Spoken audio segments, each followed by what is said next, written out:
Hey, what's up, guys? Jamie here. I have a B. It's really for the Boston Red Sox, not for bent trading, but maybe someday I'll get something.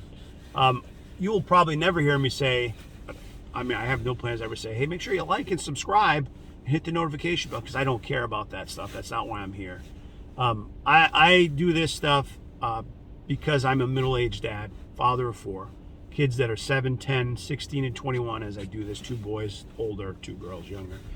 And, I'm 48 years old. That is how old I am right now as I do this video.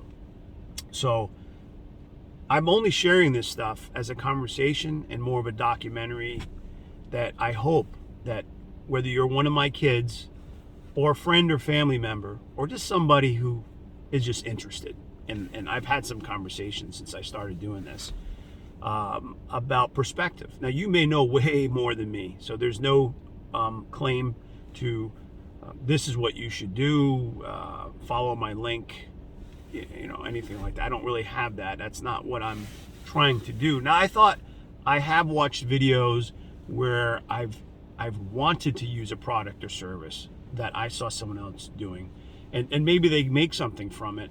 But I'm usually searching YouTube videos or say Google or something like that. I watch a lot of videos because I learn a lot through video. Like if I went to school, like I learned a lot about home renovations and landscaping and real estate in general, just watching other successful people that are willing to share free information, regardless if they lead to a course. I don't have any courses that you can join or pay for or subscribe to learn about something. And I promote stocks, options, cryptocurrencies, real estate investing, and self-investment, I started saying, because if you're investing in yourself, I think that's one of the best investments you can make. Because if I lose my job, my earned income job today, whether I quit, get fired, or laid off, or the business goes under, I could take the skill set that I've learned and acquired over almost 25 years and go somewhere, and I become a pretty well-paid guy if there's a need. The other day I was at Wegmans, of the many supermarkets you could go to, and my daughter, my little one, the 7-year-old, said, what a big building, Daddy, what a big building. And I was like, yeah. And the Wegmans building in Burlington is a beautiful structure, right? It's a huge building with 2 levels of parking. It's just a nice place. And I was looking at it, and I started thinking about the real estate stuff I've learned over the past 10 years.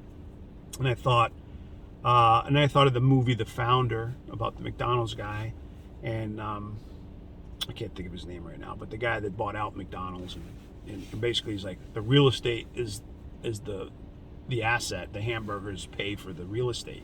And I thought this multi-million-dollar building that they had, which there's an outside big stone fireplace where people can sit around and eat, and it's just beautiful. And upstairs is like a nice area where people can go up and hang out and eat. Everything's clean. The workers seem pretty happy. There's a massive selection of all different meats and foods and seafood and Asian and different, like sushi and stuff like that, as well as a fish market, cheeses and wines, and it's an awesome place. I'm sure there's many places like that. But the food keeps bringing people back. They keep spending money. They keep paying everyone's salary, right? They pay for that beautiful building because everyone needs to eat, right? And you can go anywhere to eat, but people like to go there because it's clean, it's nice, there's a good selection, the prices are okay. I think Market Basket, is a little bit better price, but it's not the same experience, in my opinion. So maybe you pay a little bit more, but that place is not hurting.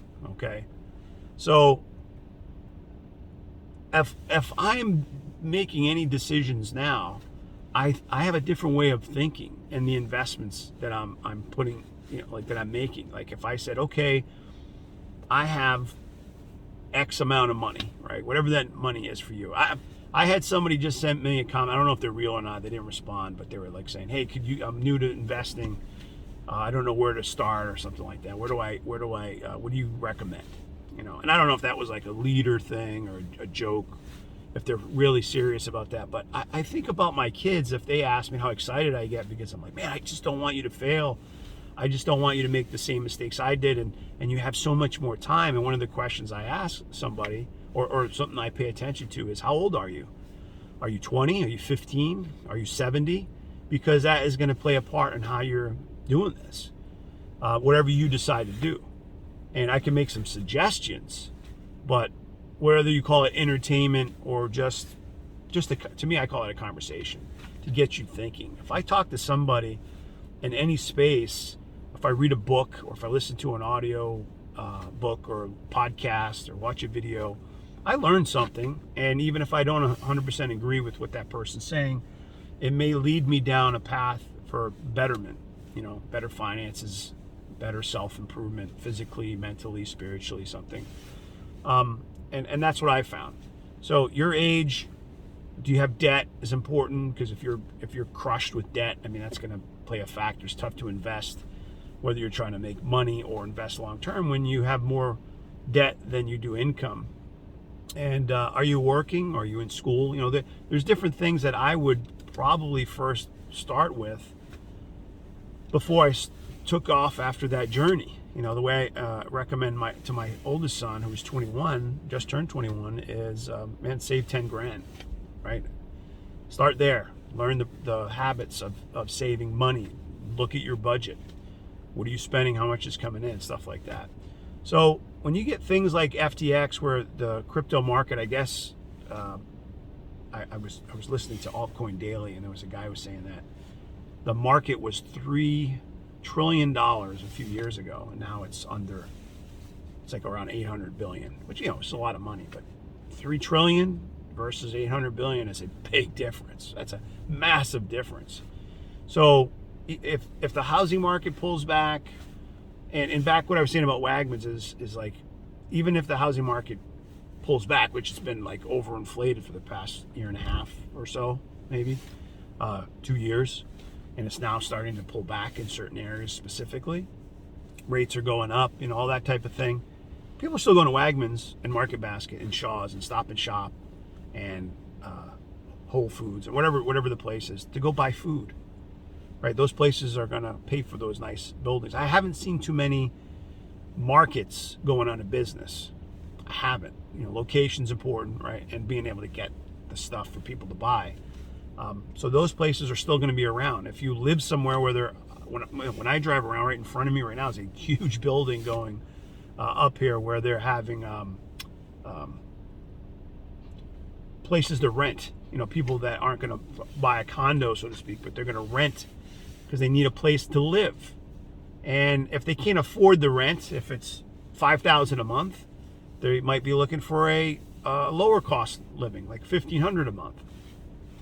So people are going to invest in real estate, whether they're renting or trying to buy it themselves. I have my own way. I don't have any 40-unit condominium plexes or multiplexes or anything like that. I want to. That is my next goal. But for now, of any 3-family or duplex or single family or garage space, or I rent spaces out, anything that I have has helped me to get further along to where I am today, and the money and equity I've gained from those properties has helped put me in a position here at 48 that had I not done that in my late to mid 30s, I would not be here today.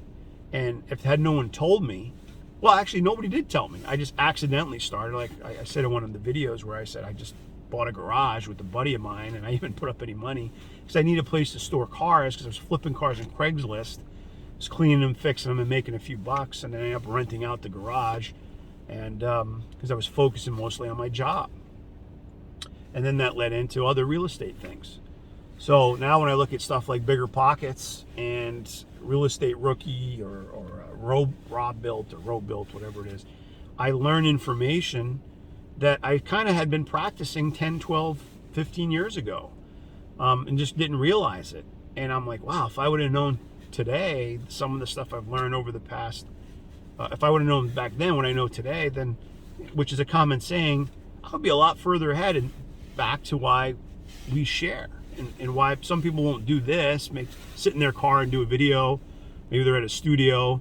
But if something like FTX crashes the market, at least the crypto market, makes people feel like very unsettled, I took out all my crypto other than some XRP, because I'm like, I don't know what's going on. And I think Coin Bureau just did a video where they take a scene from, I think it's Hangover, where that actor, I forget his name, but he's like, what the F is going on? Like screaming in the back seat. And I started laughing because he's saying that's the sentiment. Everybody's like freaking out. What's going on? And if I took my money out and then a few days later I hear that everybody's pulling their money out of exchanges, it's like, this is the sentiment of the people that are investing in that space. And I don't have my life savings in cryptocurrencies. So if somebody asked me today, hey, do you recommend investing in cryptocurrencies? I can only say that none of us are experts. We can only make conversation, I guess, forget suggestions, and just say, like, look, here's what I'm doing. Here's where I'm buying. Here's where I'm storing my money. But be careful. Don't just follow me. Don't just follow the guy with 1 million subscribers just because he or she is charismatic and has 1 to 5 million subscribers. It doesn't make them an expert. It doesn't mean that if they make a suggestion that you should put your money somewhere that you should. So I'm very careful of certain things. I'm sure there's times when you get in a situation where you're like, should I invest? Should I buy? Should I go to this place? I'm going to give you one quick example. I just bought these tires for my wife's Yukon, right? And she has a 19 Yukon Denali XL, nice truck, and she's probably going to trade into a newer one and keep it for a very long time, that's her thing, and we have different opinions in that. But she wanted to buy tires, winter tires for it, and I helped her. And what I did was I found some on Facebook Marketplace that were less than 1,000 miles, because if you go to Sullivan's or Town Fair and Tire here, or a dealer, then it was like $2,000, mounted and balanced, aligned, installed for the tires and everything. Where I found these tires that are pretty much brand new, according to what I read, and it was like a third of the price.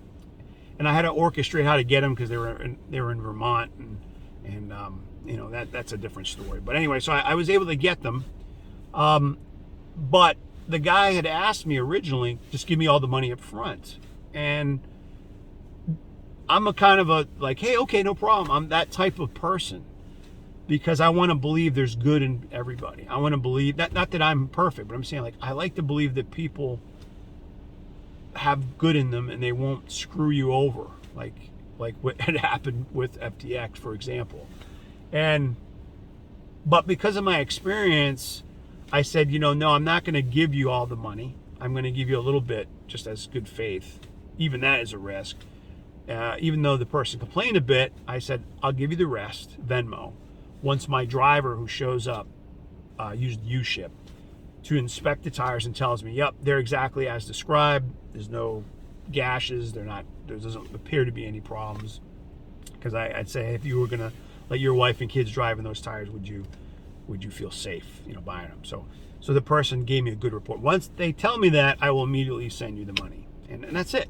And he didn't, the person didn't have to like that is what I was going to do. But that's what you got to do sometimes. You got to set boundaries and parameters where you're saying, like, this is how I do it, and if you don't like it and you can't operate it, I'm okay with walking away, from that. And I've walked away from a lot of small and big transactions, at least on my level, where if I didn't, not only did I not feel right, because I don't always have to feel right, if the numbers or the process doesn't make sense to me, then I think something's wrong. I don't want to make that kind of risk. If I'm investing in something, I don't care about, like, let's say Tesla. If Tesla is plummeting down, I don't feel good about it, but I'm like, buying opportunity. Do I think Tesla long term is going to split again? Yes. Do I think Tesla will continue to grow with all the other stuff going on? Yeah. I'll just kind of go through my checklist of why am I invested here? Why am I putting some money into this company, whatever this company is. And whatever you earn, if you have an extra $50 a month or $500 a month or $5,000 a month or so on and so forth, you know, it's just like either you're blowing it on dumb stuff you don't need, which I've done that too for years when I was younger, or you're like, okay, well, where can I put this money? Where can I get this money going to work for me? And that's, to me now, I'm like, all right, I think if I go forward, if God gives me the time and I live another 10, 20, 30 years, I'm very interested with these principles that I've been practicing and where I'm at today and where I will be, as a, like, show me the money. Let me show you where I got to by practicing this repetitively, thus this videos that I share, as I kind of evolve with this whole process. It's something where you could say, hey, let me look back where my dad started, or my friend, or the guy been, you know, trading, Jamie, started sharing this stuff, and where he got to.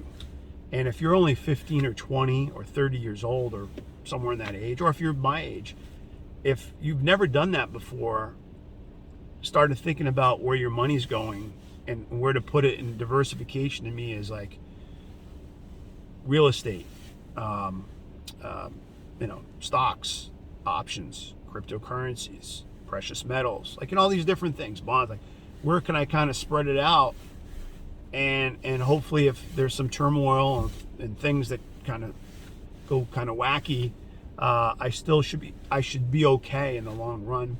And over time, if you look at any trading chart, there's usually a pullback. It's very rarely that you see a constant, if it's a candle, green every month, every year. There's red days. Just like right now, it's raining out, it's cold. But the other day it was 70 something degrees. It was really nice out, and I'm sure snow is coming. It's just part of the seasons. So I guess this video doesn't have any specific topic. It's just, again, conversations that get you thinking and considering, considering maybe different options that are available to you. But that's it. I got to get in here. I'm off today. I'm at the GMC dealer, and I'm trying to help my wife, with her next truck here. So I hope you guys have a great Wednesday, and I'll see you next video.